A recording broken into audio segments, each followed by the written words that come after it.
Hello everyone, this is a video on my disorders, and I'm going to explain what they are to you.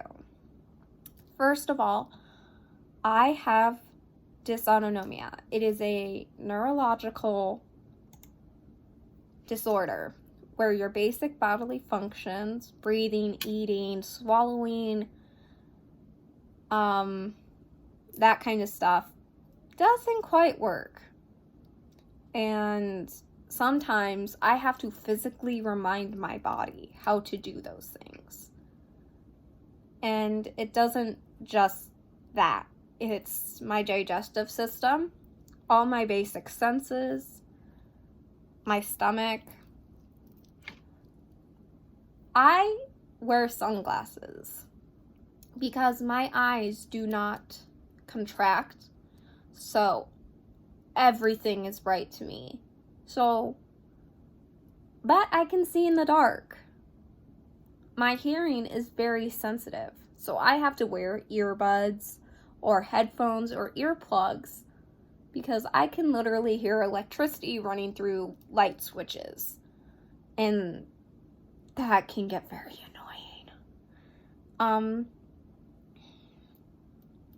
And it also affects your mental because your body isn't creating enough of the chemical mixtures. So I struggle with depression, anxiety, paranoia, and OCD because my body struggles to create basic chemical compounds. So I also tend to have a feeling of emptiness and emotionally detached because I can't create the chemicals that I need to not feel that way. Not saying I do not feel emotion. I feel emotion very heavily. It is just, most of the time, it's 0 to 100, or it's not genuinely all my emotion. I'm an empathetic person. So I can feel other people's emotions and how they're doing. So I can feel their emotions very easily. And Spina Bifida Occulta. Occulta means hidden. So I didn't have like a hole on my back or any other signs that there is a hole about the size of my thumb in the last 3 vertebrae of my spine. And so I have to monitor the pain that comes with that. For instance, I wear a corset. It is a custom-made thing, and it's used more as a brace than anything. And as you wear a brace, there are rules that come with that. Like, you don't wear it all the time, and you don't make it too tight. Same thing with my corset. And this was custom made to fit me for my needs. So there's that. And if anyone who has similar back problems have constant back pain or pressure, I can give you the information to the corset maker I had. But it is not a cheap process at all. And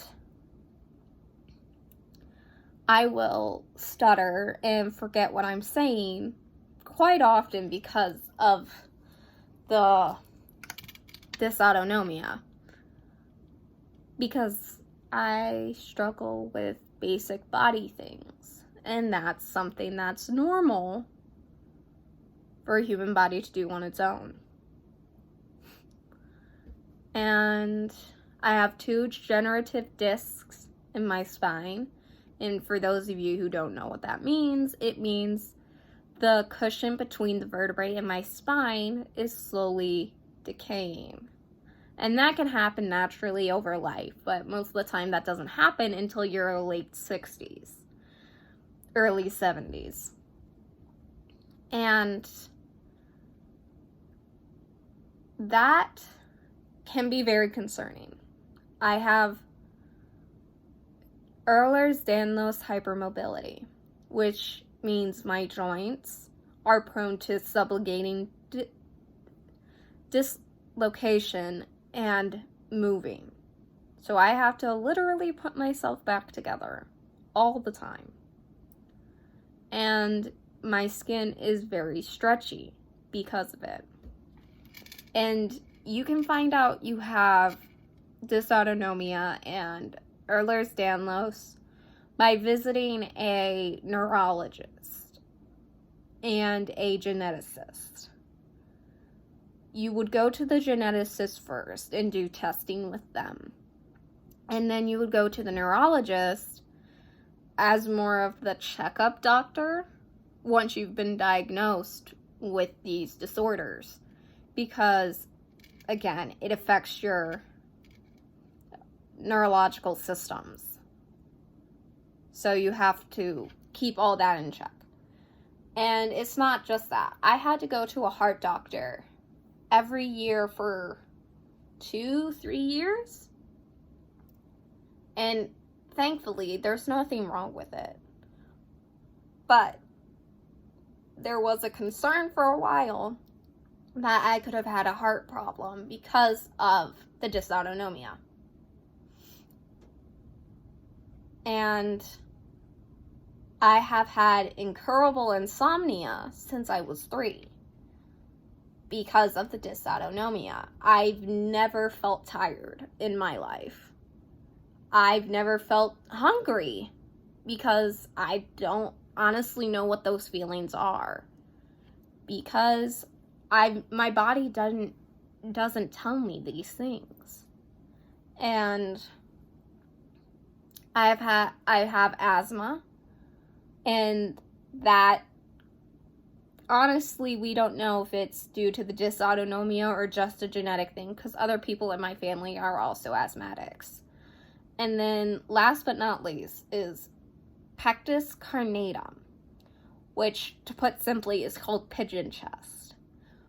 Mine is a minor form of it, so it's not that bad, but it's where the chest bone, the one that your ribs connect to, it's supposed to be flat. Mine is kind of curved. Nothing really bad there, but I'm prone to more ribs shifting or dislocating or dropping because I already had a disorder that is based on the joints and such. And so where they connect isn't secure. So they'll shift around. And I think that's it for my disorders. Honestly, I could go into in-depth explanation where it would take hours. But for a general gist of what they are, that's it. Those are all my physical disorders. Now, I have 4 mental disorders. I'm not sure if insomnia counts as a physical or mental disorder. I honestly believe it can be either, depending on circumstances. So, for my mental disorders, I have had depression, anxiety, OCD, which is not fun, and paranoia. And so, that's partially due to my body not being able to create the proper chemicals for those to help. So I do have to take certain kinds of medicine to help. But for the most part, I don't take much medicines. I take a lot of supplementary pills, but not medicine. And it's one of those things that there's 2 routes you can go down, and then there's the kind of route I did, where I take some prescription medicine and some supplements, where you can do all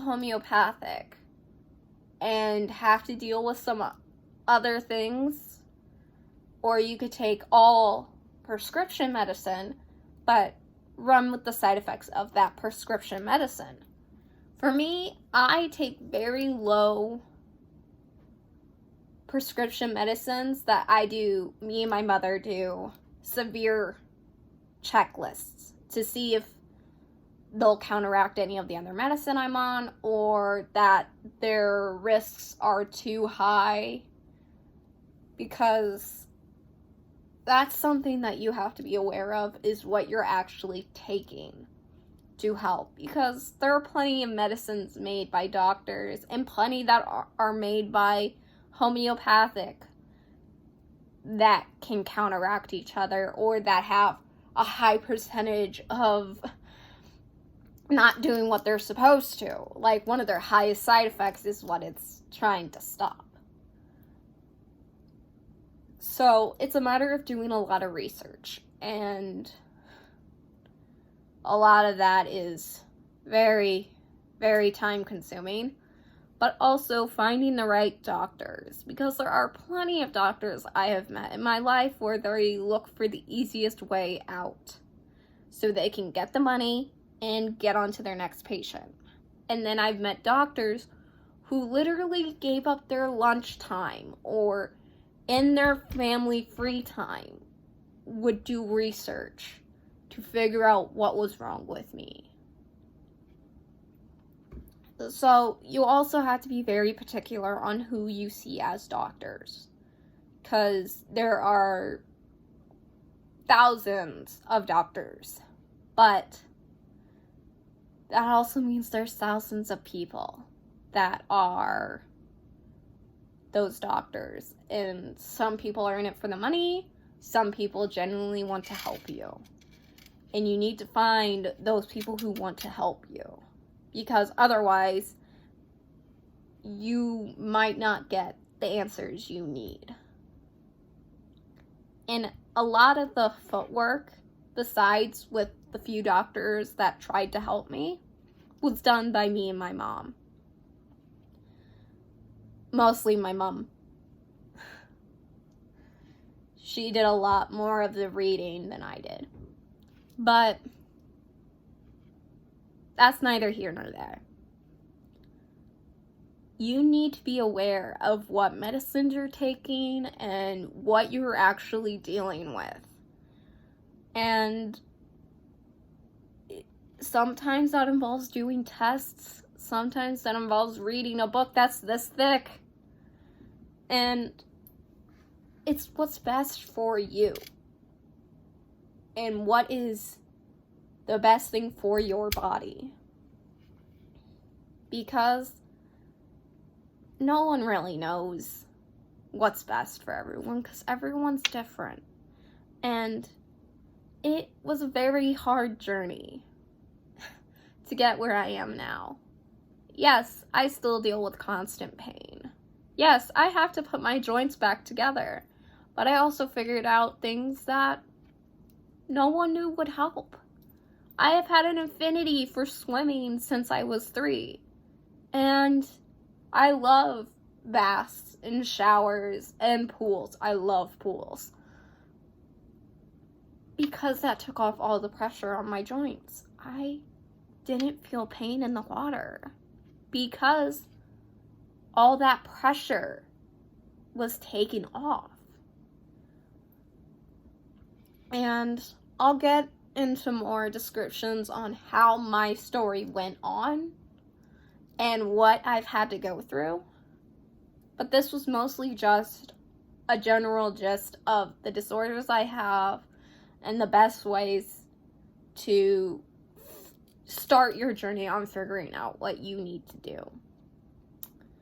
And again, I don't know everything. And all the disorders, all my physical disorders are either progressive or stationary, which means they're going to stay the way they are, or which is stationary.